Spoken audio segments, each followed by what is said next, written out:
They're not treating you right, but we're going to treat you right. They're not treating you right. We're going to change that around quickly. Pat, I've been a fan of yours for a long time. I've known you for a long time.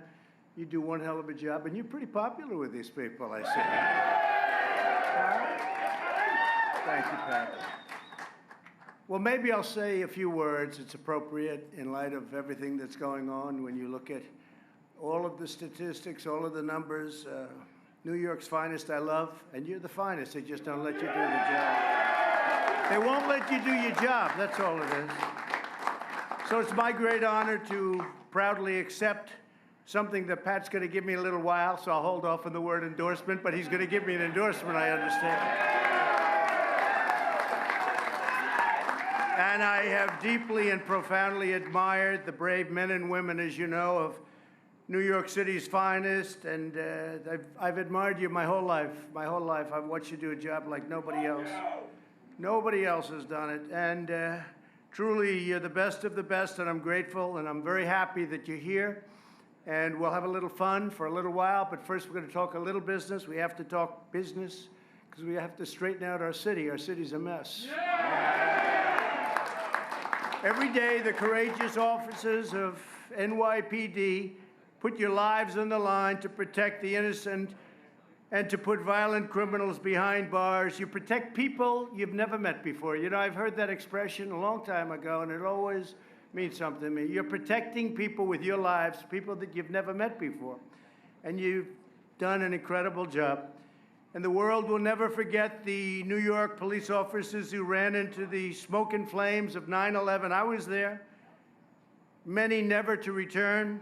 We salute the heroes of NYPD, and we salute our law enforcement heroes all across the nation. I was responsible, along with a couple of people that were right in this audience, for getting you some very good and large payments so that we can take care of some of the people that were hurt so badly. Long-term hurt, they call it, right? Long-term hurt. But we got it done, and we got it signed. We got it signed, and we're taking care of a lot of people.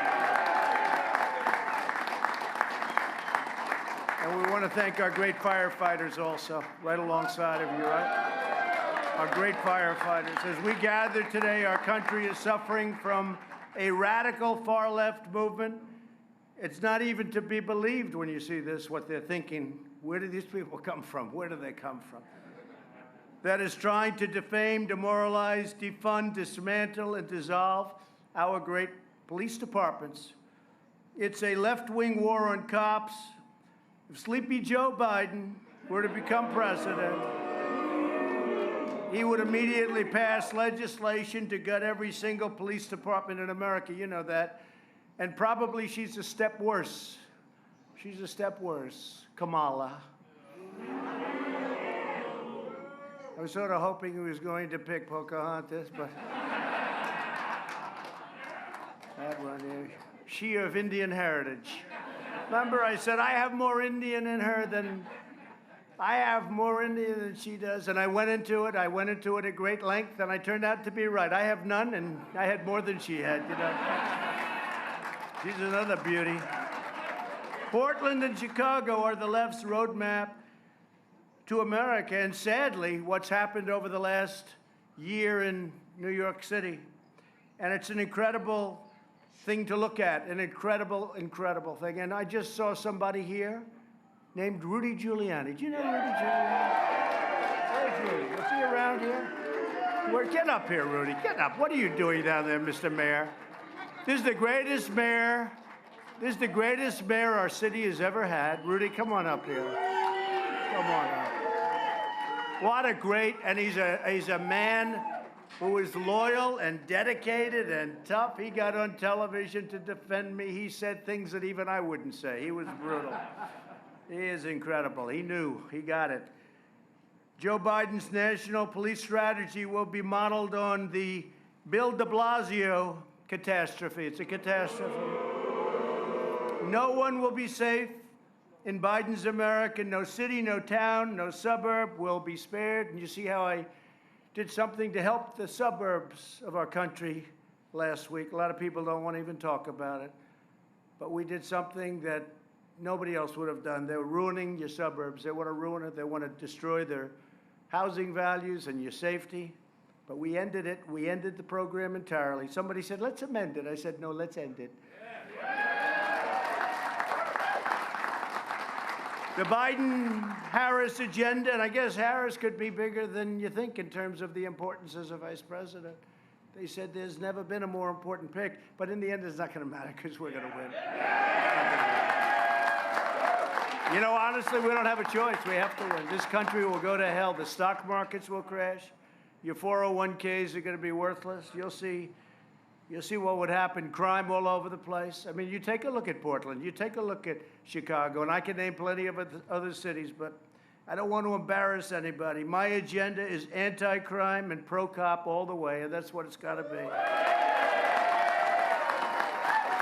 So in recent months, New York City has witnessed the horrors that result from putting extreme left politicians into power.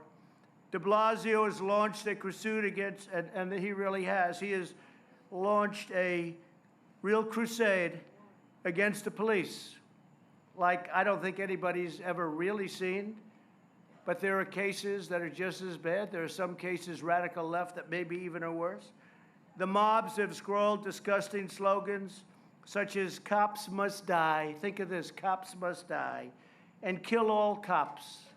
Okay, who would even have thought 10 years ago that was possible? On the side of buildings, they put those terms, and they vandalized St. Patrick's Cathedral, the beautiful St. Patrick's Cathedral, with horrible, horrible statements, horrible phrases.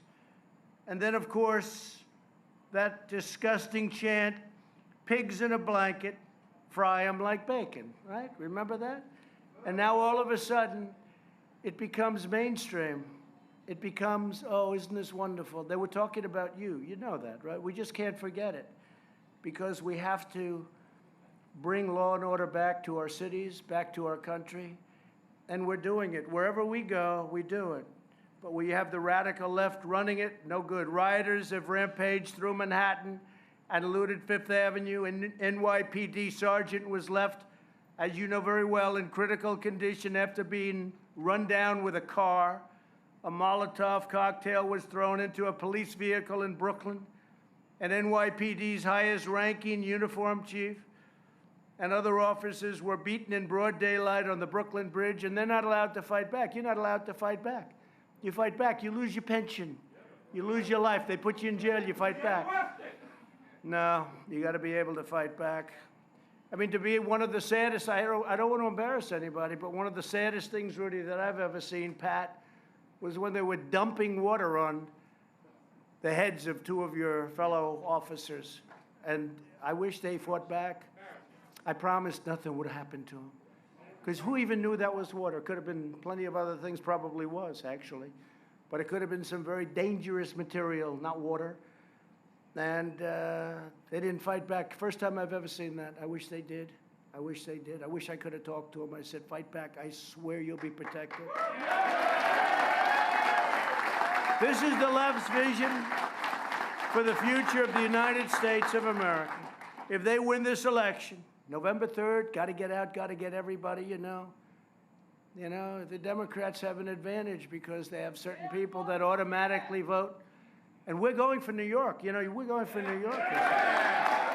Because we did well last time. You know, New York is not supposed to be Republican territory. It was Ronald Reagan, but a lot of the people left. A lot of the people that voted for Ronald Reagan left. That was the last time. And they voted for Ronald Reagan, but they left.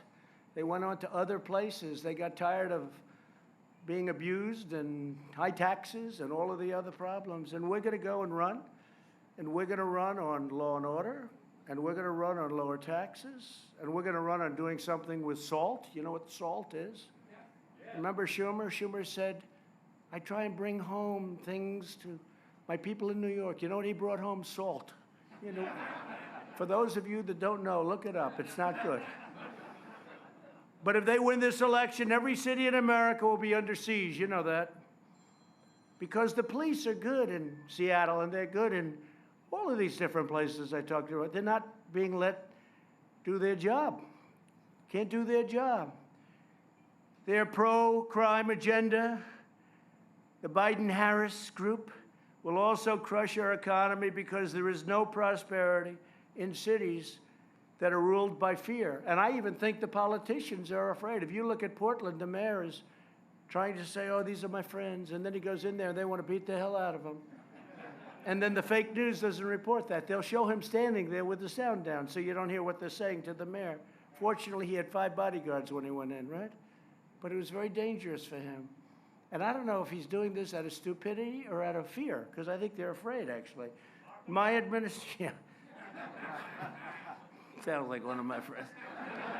My administration has made clear that the Department of Justice will partner arm in arm with our police heroes, and we're with you all the way, and we'll prosecute all federal violations to the full extent of the law. But, you know, we have to be invited in, unless we do something very drastic, which is a big statement. But we have to be invited in. But you don't need help. You guys don't need help. You have the greatest police force in the world. You have the greatest in the world. All they have to do is tell your top people to do your job.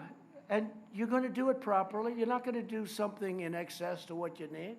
But they want to tell you, do your job. And you're not going to have any crime in New York. It's going to go down like it did with Rudy Giuliani. It's going to go down so fast. That happened quickly, Rudy. That didn't take too long. That didn't take too long. You know, he looks good enough. Let's draft Rudy. You better be careful. He'd win it. He'd win very easily. Because people want that back. They want it back. That's why I think I really am. I'm putting it into play. Most people would say, oh, you know, spend your time at other places. But I'm going to put it, we did very well. We did incredibly upstate, Long Island, all of the various, Staten Island was great, right? Staten Island was great. By the way, Joe Rose is a disaster. I will tell you that. I hope they get him out of there. He's a total lightweight in many ways.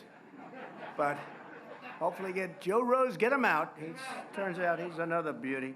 My administration will also increase funding for police so that we can hire more police officers nationwide. We're increasing funding very substantially. And in many cases, they don't want it. They want it put into a different group. I said, what's that group all about? And it's called socialism, and it doesn't work. Never will work. By contrast, New York City voted to defund the police by $1 billion, if you can believe it, even after experiencing the bloodiest June in nearly 25 years. It's dismantled an elite team of crime fighters, that crime-fighting unit that your friends, you know who they are. They were incredible people. They were making us all safe. Nationwide, they were making us safe. And we got to get them back. We got to bring them back. Hopefully they don't get a job for too much money. Tell them not to look too hard, because we're going to bring them back. We'll get them back. They're the best. Rudy started that. They're the best. Joe Biden and Kamala, they always say Kamala Harris, have a plan to spread this mayhem to every community in America. Now, in all fairness to Joe, he doesn't really know what's happening. They say, Joe, we're going to spread it around. Oh, okay. You know, this guy doesn't answer any questions. They complain. He gets up today. He made a statement. You know, I just did an incredible deal with UAE. You saw that, right? Everyone's shocked. Even the New York Times said it was an incredible deal. Can you believe the New York Times? I can't even believe it. Thomas Friedman, they wrote an incredible editorial. It was a great deal. So we did this deal. Nobody else did it. In fact, we were at a huge deficit because of the horrible deal that Obama made with Iran. Gave him $150 billion. Billion, not million. 150 million's a lot. That would be too much also. 150 billion. Then gave him 1.8 billion in cash. I broke the deal. I terminated the deal. But we made a deal, UAE and Israel. And Sleepy Joe got up and said, he made the deal. I said, whoa. No, he actually, did anybody hear that? He actually took credit for making that deal. For a change, I'm being praised all over the world for making that deal, and that's just the beginning. But he actually took, I think they just said, say this, Joe, say that you made it. It's like it was Obama's economy, right? Before the plague, we had the greatest economy in history, greatest economy anywhere in the world, let alone ours. And now we're building it back up very rapidly. You see the number? But they were taking credit. They said, oh, this was Obama. He said manufacturing would never come back. That was Obama. Manufacturing's come back big. In fact, even 2 days ago, they announced incredible numbers. When asked recently if he favors cutting police budget. Biden replied, yes, absolutely, but I'm not sure, honestly, he knew what he was replying to, so we don't. Yes, absolutely. Oh, what did I say? What was I referring to? You could use that clip for a million different things, right? Yes, absolutely. You never say that as a politician. You always finish out. Biden has been described by police as, and he described the police, you saw that, as the enemy. He said it's the enemy. Kamala Harris applauded LA's recent decision to slash its police budget.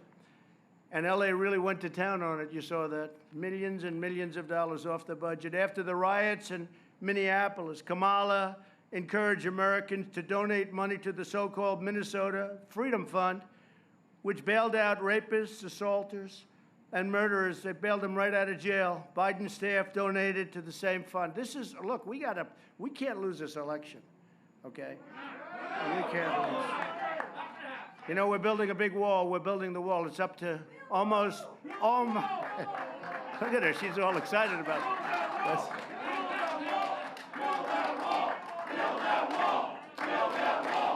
Well, we're building it. It's up to 280 miles. We'll be up. That'll be completed. You're right. I like her. No, you're right. And you know who liked the wall, southern border? You know who like it the most? Hispanics. Because they know the area, they know what comes in, and they want to be safe. They want to keep their good jobs. They want to keep their beautiful houses. They've done well, but they know the area the best. We're doing great with the Hispanics. As San Francisco District Attorney, she chose not to seek the death penalty against a gang member who killed a San Francisco police officer, going against the wishes of the officer's wife, going against the wishes of the police. In his Unity Manifesto, written with socialist Bernie Sanders, is another beauty, Bernie. Crazy Bernie. We got names for all of them, no? What's better, Sleepy Joe or Slow Joe? Tell me. What is better? I go back and forth. I go back and forth. Okay, let's do it. Who likes Slow Joe? Who likes Sleepy Joe? That's what I thought. I got all these guys telling me, oh, you ought to do, we don't like Sleepy because it's rude. They said it's rude. I said, you know, we're talking about the President of the United States. I can tell you one thing. Putin and Kim Jong-un and President Xi of China, they're not sleepy. We don't have to say, we're never going to say sleepy or slow. And we can't have slow, sleepy people dealing with them either. Because we were doing very well against all of them. All of them. And we have a good relationship now. Remember North Korea? We were going to go to war with North Korea. Obama would have been in a war. Millions of people could have been killed in that war. Where's the war? Everybody said Trump will be in war in the first week. Where's the war? In fact, we're bringing people out of the endless wars. You know, the wars where they're doing your job. They're policemen, and that's great. But they want to fight. They want to win. We didn't let people win. Bring them back. We shouldn't have been there in the first place. So we bring them back. And what we're doing is bringing them back with great dignity. It's incredible what's happened. We've totally rebuilt our armed forces, $2.5 trillion. We've given you hundreds of millions of dollars worth of equipment. Pat, you know that. Hundreds of millions of dollars worth of equipment came out of, it was collecting dust, right? It was Army surplus stuff and all the different, it was beautiful stuff. And Obama didn't want you to have it. They said it made you look too strong, too tough. You look too military. So they said, let him get shot. Much of it was protective equipment. You know that. All of the protective, I released it all. I gave it to all the police departments all across the country. And I have had more thank yous for that. And someday they're going to have to explain why they didn't want to do it. And this was sitting there. It was not going to be used. A lot of it was new, but it wasn't going to be used. And I said, give it to our great police all over the country. We did, and it's been great. And just to finish up, I call it the manifesto because Bernie Sanders, you know, he was going to make an agreement and they were going to go a little bit further right. They didn't. They went further left than Bernie was. So in the manifesto, Biden pledges to abolish cash bail. How about that? No cash bail, no bail. Meaning that violent and dangerous criminals would simply be released after arrest. New York tried this insane policy and crime surged nearly 25% in New York City, and now it's up much, much higher than that. This is an old statistic. It's up much higher than that. So nationwide, the Biden plan to abolish bail would release over 400,000 criminals on our streets. So all I'm saying is this: we have the greatest police departments. Go outside of it. We have great police. We have great forces. They have to be allowed to do their job. And you're going to have, and I've seen Pat, and I've seen you, you're going to have a bad apple. You're going to have somebody who makes a horrible mistake. You're going to have somebody who has a bad moment. But it may be just a bad apple. We've seen it. But that doesn't mean we're going to close up our police departments and, like in Minneapolis, tell them to run, leave. Did you ever see anything like that? Where they left. We can't ever let that happen. We sent in the National Guard 5 or 6 days later. We waited. Within 1 hour, the whole thing was, you never heard of anything. On the monuments and statues, you saw that? They were trying to rip them down. They ripped some down. I immediately signed an order that if you get caught ripping down a monument or a statue, you get 10 years in jail. 10 years, not. And I don't know about you, I haven't seen too many statues being ripped down lately. They were going to have a march on Washington. They wanted to rip down statues. I said, so wait a minute, you're going to rip down statues, you're going to go to jail for 10 years. I signed it publicly, very public. You got to let them know, otherwise it's not fair. You know, they get 10 years, they didn't know about it, right? Wise guys. So we let them know you get 10 years in jail. And this is not, you know, I took an old law because they don't do those laws today. Today, get that through the House. Tell Nancy Pelosi we're going to give somebody 10 years. She's terrible. Look at what's happened to San Francisco. Look at the tents. Look at the homeless. She ought to go home and clean up her own city. But take a look. But it's 10 years in jail. They were going to have a big march on Washington. They were going to come down and knock down. They had them earmarked. And as soon as they announced that, nobody showed up. It was amazing. Big march, nobody showed up. They said, no, we're going to do it the following. That was a Thursday night. We're going to do it the next night, Friday. Nobody showed up except 4 people. They all got arrested because they were the 4 people that the media had on top of the statue of Andrew Jackson doing damage. Almost got it down. And I'll say something. The Washington, the D.C. police were great because they had the ropes. You saw the ropes. They were ready to pull it down. They were all set. And our guys said, stop it. And those guys ran in. And that thing was over. Those Washington, those D.C. police did a job. That wasn't like, you know, they did a job. So we're going to give you back your stature. We're going to give you back your status. I hate to say it, but it's been taken away. We're going to give you back the right to be New York's finest, the finest of all time, the greatest of all time. And we're going to win on November 3rd. And the people that didn't love Trump, never Trumpers, I mean, a lot of them are saying, you know, I'm starting to like Trump a lot because they see what's happening. And we're going to give New York a real shot, and I think we have one hell of a shot at doing it. I just said this morning, the New York Post, which has been great, the New York Post had a cover story about that. They came and interviewed me at the Oval Office, and they talked about law and order in the city. And I said, you know, I did very well, Republican-wise. I did very well. We did great. And I really believe that that solid core of people has to be real. I mean, first of all, they're leaving. A lot of them are leaving. But they have to be disgusted with what's going on. So I said then and there, and I'm saying I said it today. I put it out today strongly. We're going to go and give New York a real shot. I think we have a real chance of winning New York. But we're going to give you so much of what you're looking for. Because I know exactly, it's so easy. You need leadership, you need money, you can't defund, it has to go the other way. You need equipment. But what you need more than anything else is your dignity and respect. You need respect, you need your dignity back. And this guy has taken your dignity away and your respect away. And I am telling you, on November 3rd, you're going to be getting it back like you haven't gotten it back before, because this is really a referendum. So I want to thank you very much. And Pat, thank you very much. Fellas, thank you. Thank you, guys. Thank you. Thank you very much. USA! USA! USA! Mr. President, today it's an honor for me to stand at this podium and be the voice for 24,000 New York City police officers, proud police officers that are here today chanting USA, chanting Trump for president, and they mean it each and every time they say it. Mr. President, it's obvious where you hold the NYPD in your heart. We heard the news this morning that you got some family news that your brother had fallen ill. And naturally we thought, well, we may have to postpone this. The president may not be able to come.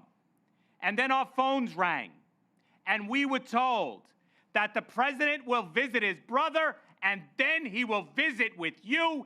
That's where he puts you. New York City police officers and family. That's the type of president we have.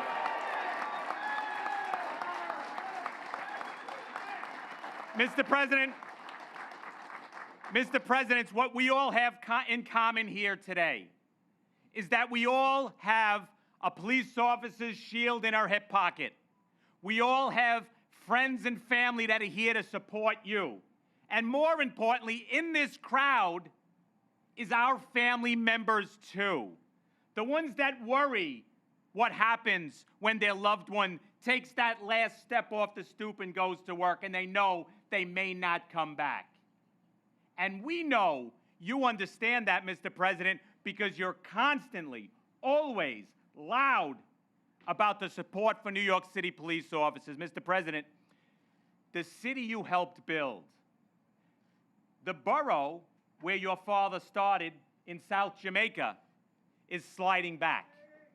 The borough in which you build so many skyscrapers was just recently looted. Our city is sliding back because the mantra, the false narrative that not only City Hall, the second floor in the State House, and those that want to become president are passing this false narrative that New York City police officers and law enforcement are evil. How absurd is that?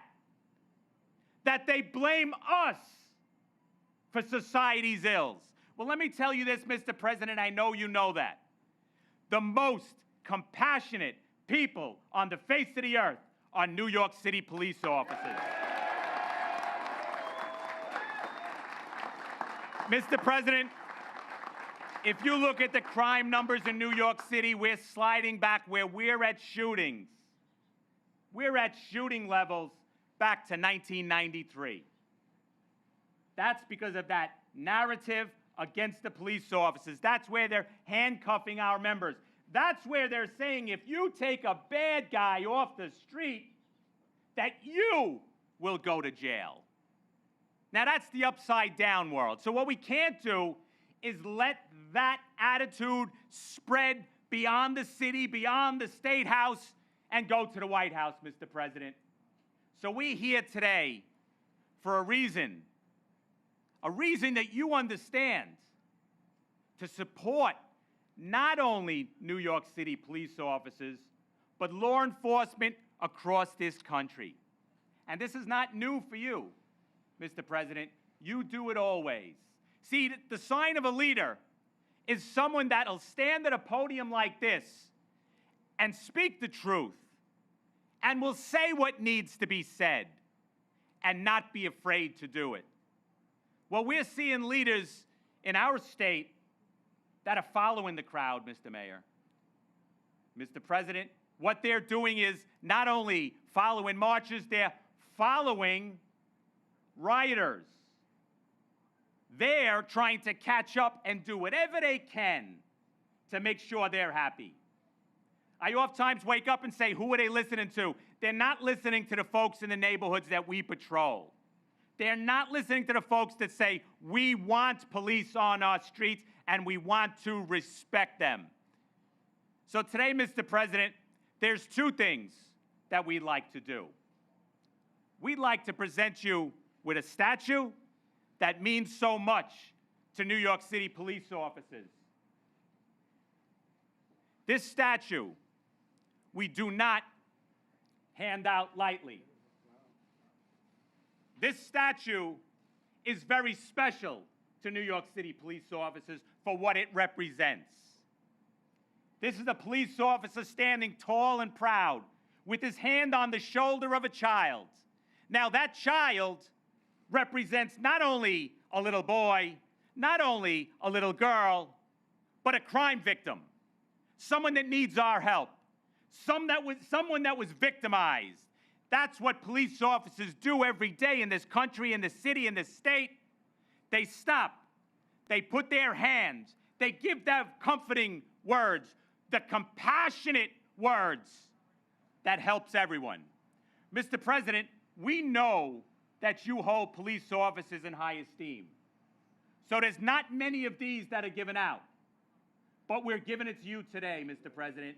We hope that you can put this in a prominent spot and that people that can see it and realize that those that are in the mob that are tearing down what we do, our profession, has a supporter in the Oval Office that understands what this stands for. Mr. President, it's my honor.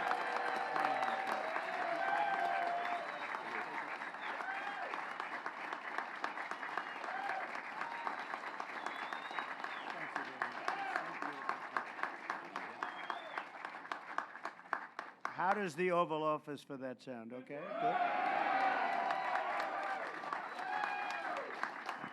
good. Mr. President, I said we have two things to present to you. And we presented this special statue. But we also have some practical work to do because there's an election that we're in the midst of. So I'm here to say this.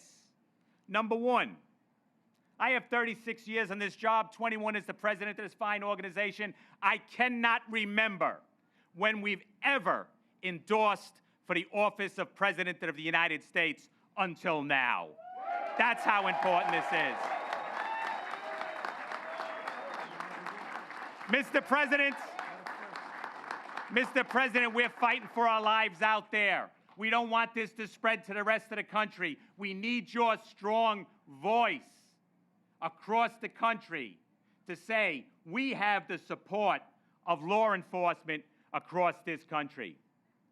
Now, many times people say that a union like ours, law enforcement groups, give endorsements. Not in the New York City PBA, sir. In the New York City PBA, Mr. President, you earned the endorsement, and you've earned this endorsement. I'm proud to give it.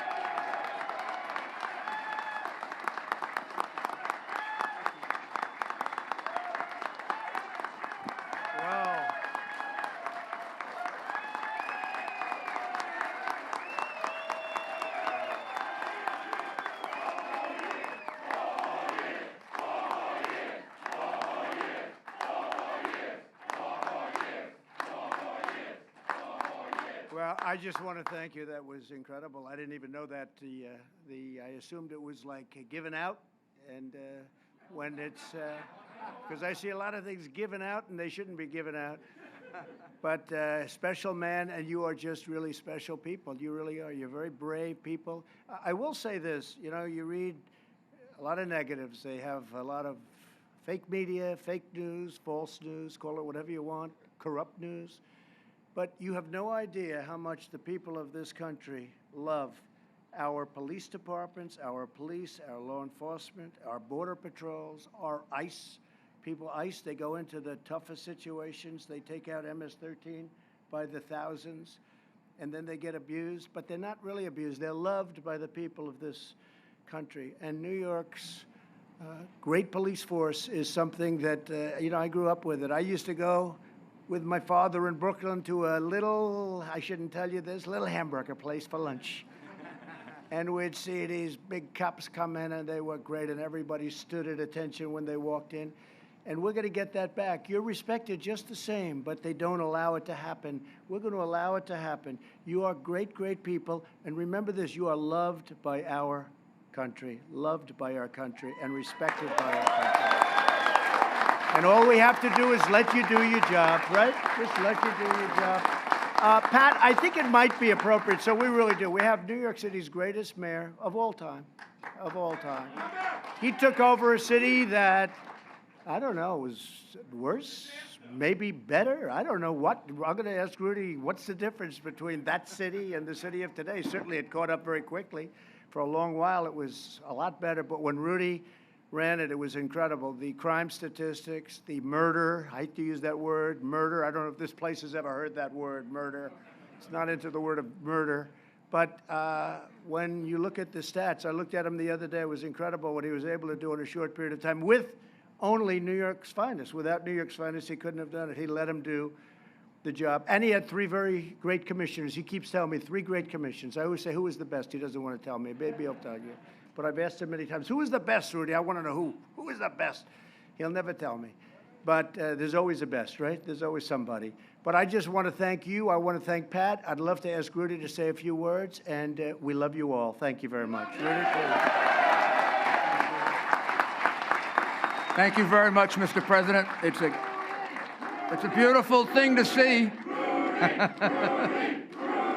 Thank you. So, I know you since I was a little boy. My Uncle Willie, my Uncle Bob, my Uncle Vincent, my Uncle Anthony were all New York City police officers. One was a detective, one was a sergeant. Then I had a 5th uncle who was a firefighter, but I'm not going to mention that right now. So I grew up with you, and then I got to work with you as a prosecutor, and I get credit for bringing down crime more than any other mayor ever, anywhere. But you did it. I didn't do it. I know you did it.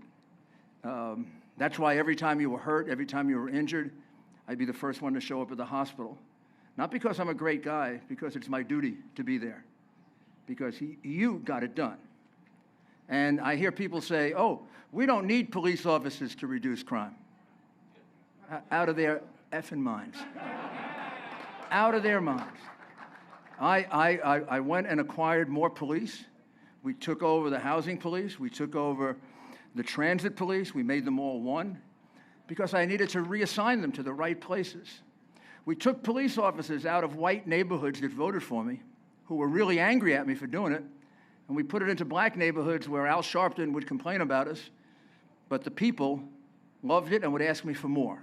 People in Harlem asked me for more, Bedford-Stuyvesant, Fort Greene, all the places you know so well. You go to the people, and the president is right, and Pat is right. They want you. They respect you. I have people of all races, black, white, Hispanic, come up to me now in the streets and tell me, please, please, tell someone, we need more police. We love the police. Let them know it. Don't listen to these people on television. We love them, particularly come from the black community, particularly. So they know who you are. It's just a bunch of, they've become really radicals who want to overthrow our way of life. That's what they're about. And you're part of it. You're in the way. You're in the way of their being able to create a socialist government, to create a government where, well, it's going to be created because they get people to hate America.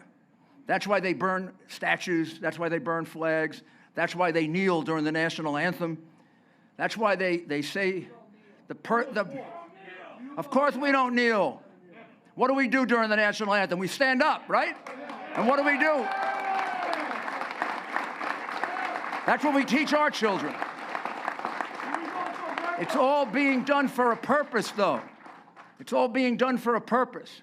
They want us to believe that our country was founded by an evil man, that our first president was an evil man, that the author of our liberty was an evil man, that the emancipator was an evil man, that the general who won the Civil War was an evil man, because they want to convince enough people we're a hateful country.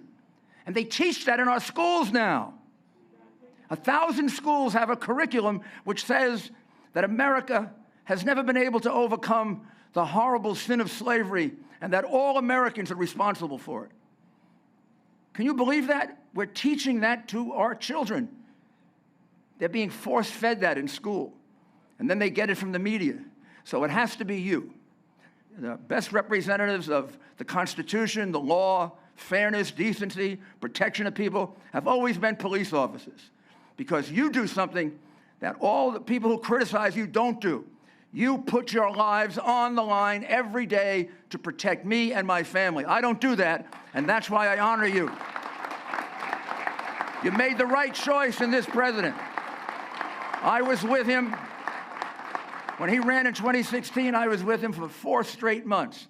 He would campaign until 11 o'clock, 12 o'clock, 1 o'clock, 2 o'clock, 3 o'clock, 4 o'clock. All the kids would be asleep on the plane. He would be awake. No matter how late it was, when we'd get to the airport, everybody was exhausted.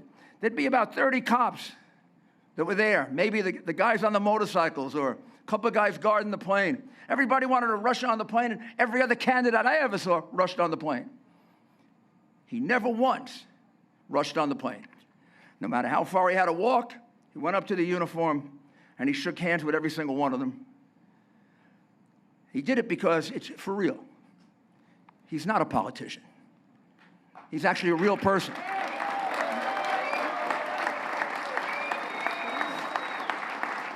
And that's why he's accomplished in 3.5 years more than any other president. I interviewed an African-American gentleman the other day, I have the tape, and he said that this is the best president for the African-American community since Abraham Lincoln. Nobody even close.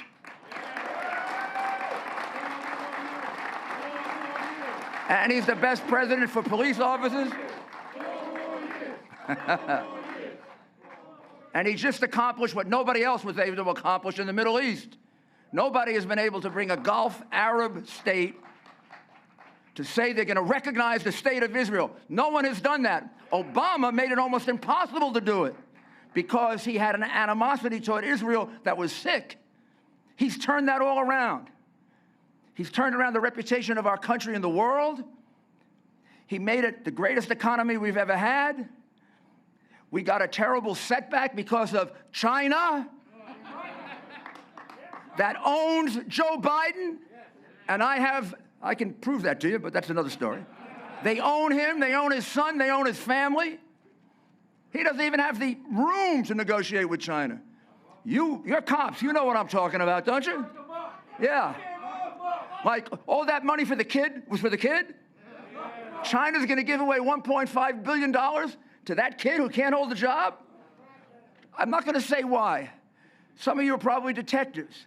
You figure out, why did they give $1.5 billion to the Biden family when Joe Biden was negotiating for us, U.S.? Oh, by the way, he lost in every negotiation. But the family made $1.5 billion.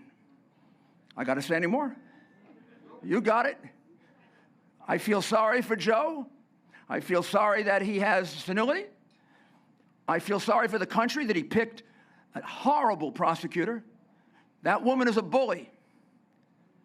She's a bully. Here's what I mean by that. I know prosecutors like you know cops. She prosecuted little people, and she wouldn't prosecute big people. All the politicians in San Francisco, all Willie Brown's friends, they went free. But she went after 1,500 marijuana smokers. Marijuana smokers. Not people selling it, smokers. And then when she was asked if she smoked marijuana, she said, ha, ha, ha, ha, yeah. Tell me this isn't a horrible person. You put people in jail for something that you laugh about, but you put them in prison and take their liberty away because she wanted statistics, because she's a bully. She can't be that close to the, oh my God. So, thank you. I know what you guys can do, and women. I know what you can do on the street to protect us. I know what you can do politically, too. So let's get him elected. We need him right now more than he needs us. Thank you.